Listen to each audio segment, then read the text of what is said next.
Untuk membahas lebih lanjut terkait isu lingkungan di Batam, kita telah tersambung dengan Koordinator Aksi Bersih-Bersih PT Batamun Global, Kasianto.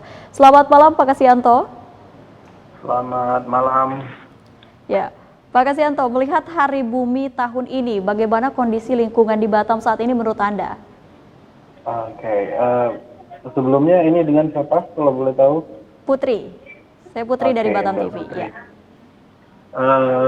Tahun ini sebenarnya ke kondisi lingkungan di Batam itu ya boleh dikatakan ini ya nggak terlalu banyak berubah.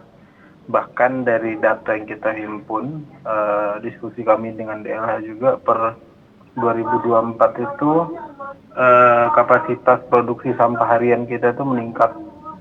Sekarang itu sekitar 100.000 ton per hari. Dan ini rata terjadi di seluruh Batam ya. Artinya memang fenomena ini tuh ada peningkatan mengenai volume sampah. Ya, hal mengancam apa Pak Kasianto jika tadi disampaikan bahwa tanah kita akan terus berkembang ya, atau seperti apa? Itu hal apa yang akan mengancam kita, khususnya untuk Kota Batam sendiri? Ini ya, dengan asumsi produksi sampah harian yang meningkat, tentunya kita membutuhkan model pengelolaan sampah yang juga harusnya sesuai. Karena kalau misalnya model pendekatan pengelolaan sampah kita sama aja dengan tahun-tahun sebelumnya, di mana kapasitas produksi sampah kita saat ini jauh meningkat, ya artinya akan menimbulkan banyak sekali dampak, terutama kesehatan. Kemudian isu kebersihan, kemudian dan ini bisa merembet ke isu-isu yang lain begitu. Ya, tapi untuk kerusakan lingkungan sendiri di Batam saat ini separah apa, Pak Kasianto? Oke, kita juga dekat ya dengan teman-teman dari komunitas lain seperti pecinta alam, kemudian aktivis lingkungan. Sebenarnya kalau isu lingkungan di Batam, salah satu yang paling urgent untuk diselesaikan tentu saja selain masalah persampahan ya, yaitu masalah mangrove. Itu tuh kan boleh dikatakan hutan mangrove kita itu mengecil dari tahun ke tahun, sedangkan usaha untuk memperbaiki itu boleh dikatakan usaha yang sporadis yang dilakukan oleh swasta, yang dilakukan oleh kelompok-kelompok masyarakat, tapi kita belum melihat ada keseriusan pemerintah untuk bagaimana membuat kebijakan yang mendukung program-program pelestarian lingkungan ini. Ya, tapi untuk pembangunan sendiri Pak Kasianto yang dilakukan di Batam gitu, apakah itu juga nantinya berdampak terhadap kerusakan lingkungan? Sebenarnya pertanyaan ini harusnya bukan nantinya, karena ini sudah terjadi sebenarnya. Kalau kita lihat banyak sekali perumahan-perumahan baru yang dibangun itu ya, pertama dia tidak memperhatikan isu lingkungan ya. Bisa dilihat bagaimana perumahan-perumahan baru ini dibangun tapi tidak memperhatikan misalnya drainase, kemudian bagaimana fasilitas pengelolaan sampahnya, dan itu masih diperparah dengan penggunaan lahan yang sebenarnya bukan lahan yang diperuntukkan untuk perumahan gitu. Ya. Tapi masalah lingkungan, terutama sampah adalah masalah bersama juga Pak Kasianto. Bagaimana menumbuhkan kesadaran masyarakat gitu untuk peduli terhadap lingkungan agar tidak buang sampah sembarangan? Baik, ini sebenarnya jawaban untuk pertanyaan yang sederhana ini kompleks sekali ya. Karena harus menyentuh banyak sekali dimensi. Yang pertama tentunya saya ingin menyebut bahwa kita punya Perda Pengelolaan Sampah itu Perda nomor 11 tahun 2013 kalau saya tidak salah, mohon dikoreksi. Itu detail sekali sebenarnya menjelaskan bagaimana seharusnya pengelolaan sampah mulai dari tingkat individu, rumah tangga sampai ke pemerintahan itu dibuat. Namun sayangnya kita masih harus berharap banyak terhadap aspek implementasi, karena di lapangan ternyata implementasi dari Perda ini belum maksimal saya rasa. Dan pemerintah kan melalui DLH ya juga sebenarnya terbatas ya, anggarannya terbatas, armada pengangkutannya terbatas, dan ini harus diikuti oleh semua pihak, baik perorangan, individu maupun pihak swasta begitu. Iya. Tapi sejauh ini kebijakan anggaran APBD pemerintah saat ini, Pak Kasianto, apakah Anda melihat sudah berpihak terhadap lingkungan kah? Saya kira belum ya. Ini bahkan saya pikir tidak perlu memakai pendapat saya pribadi, kita tinggal pakai aja pendapat dari DLH bahwa memang DLH saat ini armadanya terbatas. Kenapa bisa terbatas? Karena memang anggarannya terbatas gitu. Jadi dari sini saja kita bisa melihat sebenarnya bahwa pengelolaan sampah di Batam belum menjadi prioritas pembangunan pemerintah saat ini, saya kira. Ya. Tapi bagaimana Anda melihat peran swasta dalam kepedulian lingkungan di Batam saat ini? Nah, saya sebenarnya cukup optimis ya dengan peran swasta, karena saya juga bicara mewakili swasta. Kita di PT Bataman Global Group melalui program CSR kami, yaitu program pemberdayaan Tanjung Uma. Dan saya melihat sendiri di Hari Bumi kemarin terutama ya, kita berkolaborasi dengan berbagai perusahaan lokal seperti PT Philip Industries Batam, kemudian PT Deep Engineering, kemudian Amati Coffee dan lain-lain, Oxy Sweets and Cafe, banyak sekali. Artinya sebenarnya perusahaan-perusahaan swasta atau pihak swasta sebenarnya punya juga kepedulian, karena memang mereka juga punya dana yang dikelola dalam skema CSR kan. Ini yang saya kira harusnya dapat ditarik untuk lebih banyak mendukung program-program pelestarian lingkungan yang konstruktif begitu. Bahkan saat ini sebenarnya di Pemko Batam kan kita punya TSP namanya, tanggung jawab sosial perusahaan, di mana ini jadi semacam platform crowdfunding bagi dana-dana CSR ini. Cuma memang mungkin tidak terlalu diketahui begitu oleh masyarakat, sehingga dananya kurang bisa diakses lah begitu. Iya. Tapi Pak Kasyoto, semangat teman-teman dalam aksi menjaga lingkungan, apakah hanya sebatas pada hari peringatan tertentu atau akan berkelanjutan? Oke, saya mau bicara atas nama program pemberdayaan Tanjung Uma ya Kak Putri ya. Program ini sebenarnya kami mulai dari Maret 2023 dan akan kami jalankan, rencana kami selama 5 tahun sampai 2028. Nah, dua isu yang kami dekati melalui program ini yaitu isu pendidikan dan isu lingkungan. Program pendidikan kami yaitu kami menyediakan program pelatihan kerja dalam bentuk kelas pengembangan keterampilan berbahasa Inggris.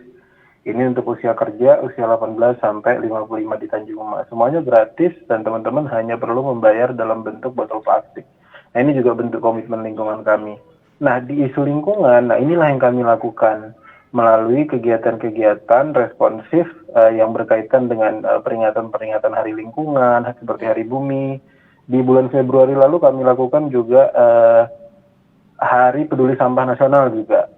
Sama mirip kegiatannya dengan kegiatan Hari Bumi ini, cuma di peringatan Hari Bumi ini ada penekanan soal forum group discussion dengan stakeholder. Jadi kalau pertanyaan apakah ini hanya di Hari Bumi saja, enggak, karena kami punya plan 5 tahun.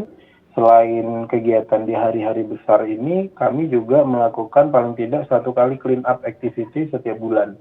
Nah, itu yang kami lakukan sebagai bentuk perpanjangan dari EPR namanya, Extended Producer Responsibility, di mana kami mendata dari sampah-sampah ini, dari mana asalnya, siapa produsennya, siapa yang harusnya kita tuntut untuk terlibat lebih jauh ikut dalam pengelolaan limbah dari hasil produksi ini gitu.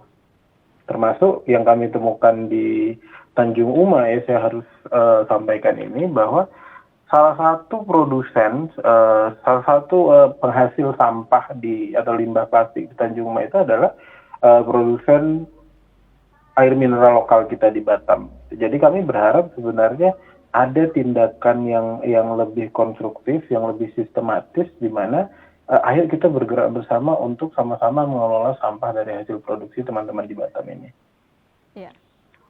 Ya baik Pak, apa dampak yang dirasakan oleh teman-teman semua, khususnya mungkin kemarin ketika melakukan bersih-bersih di Tanjung Uma, apa feedback dari masyarakat Tanjung Uma sendiri yang disampaikan kepada teman-teman?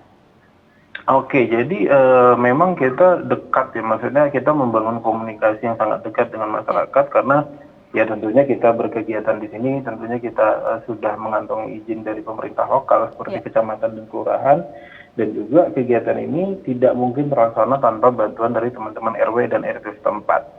Nah, saya perlu sebutkan bahwa selain kegiatan bersih-bersih lingkungan, kami juga adakan secara paralel di hari itu pemeriksaan kesehatan gratis dan pembagian barang layak pakai, barang bekas layak pakai dari relawan. Artinya kita ingin menyentuh sebanyak mungkin penerima manfaat, yaitu adalah masyarakat sendiri. Jadi dari yang kami lakukan, dampaknya total 2 ton sampah berhasil kami bersihkan dari lokasi di Tanjung Uma, tepatnya di RW 4.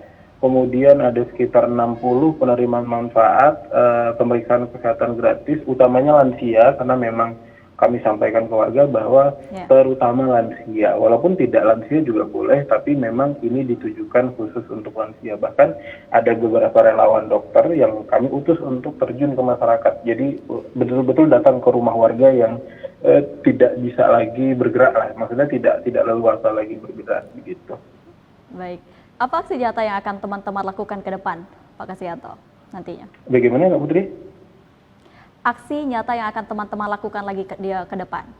Oke, jadi kami tetap akan lanjut di Tanjung Uma karena dari kami sendiri plannya memang 5 tahun ke depan, dan kami terus mengajak teman-teman pihak swasta dan juga pihak kampus ya. Kami bekerja juga dengan beberapa institusi pendidikan tinggi di Batam, kemudian juga dengan beberapa perusahaan swasta di Batam untuk sama-sama terlibat begitu. Jadi kami mendorong memang keterlibatan aktif pihak swasta dan juga institusi pendidikan tinggi untuk terlibat di permasalahan yang kompleks, salah satunya seperti Tanjung Uma ini. Kalau memang sebenarnya kan tidak di Tanjung Uma saja sebenarnya, peluang untuk terlibat secara aktif begini untuk isu-isu lingkungan dan isu-isu lain kan sebenarnya terbuka sekali ya di Batam ya, bahkan tidak hanya di Tanjung Uma. Cuma karena memang kami saat ini fokusnya sedang di Tanjung Uma, karena kami melihat bahwa permasalahan di Tanjung Uma ini sangat kompleks, maka kami memfokuskan diri terlebih dahulu di Tanjung Uma. Ke depan, dalam waktu dekat, hasil dari diskusi kami dengan berbagai stakeholder, kami akan mengundang lebih banyak perusahaan untuk mengalokasikan dana CSR-nya, dan ini akan kita wujudkan dalam bentuk program-program seperti program pendidikan, program lingkungan, program pemberdayaan ekonomi, dan lain-lain. Ya, dan terakhir Pak Kasyanto, harapan Anda ke depan terkait lingkungan di Batam seperti apa? Harapan kami terutama yang pertama untuk pemerintah tentunya lebih berkomitmen lagi dan lebih serius lagi untuk menangani permasalahan lingkungan di Batam, karena Batam ini kota yang kecil. Kalau misalnya lingkungannya tidak bisa kita kelola dengan baik, ini akan jadi satu kerugian ya, karena di Hari Bumi kemarin ada beberapa relawan yang memang khusus datang dari Singapura. Jadi mereka terlibat juga, dan responnya agak kaget. Bagaimana mungkin pulau atau kota yang jaraknya cuma 25 km kita sebenarnya dari Singapura. Bahkan dari Tanjung Uma itu kita bisa melihat Marina Bay Sands dengan jelas sekali gitu. Di kalau harinya cerah ya. Bagaimana mungkin jarak yang terbentang cukup pendek ini hanya 25 km, perbedaannya sangat jauh gitu. Jadi kan pemerintah juga fokus di isu pembangunan, di isu ekonomi, dan saya pikir isu lingkungan ini tidak bisa dikesampingkan, karena ini penting sekali untuk menjaga citra bahwa kota ini juga adalah kota yang berbudaya, kota yang siap, kota yang lingkungannya baik, siap menerima investor dan lain-lain. Dan untuk pihak swasta, harapan kita tentu saja untuk terlibat lebih aktif, kemudian lebih bertanggung jawab terhadap isu-isu lingkungan, karena tidak mungkin usaha bisa lancar, bisnis bisa lancar tanpa didukung oleh keadilan lingkungan yang baik. Kemudian untuk masyarakat Kota Batam pada umumnya, kami berharap bahwa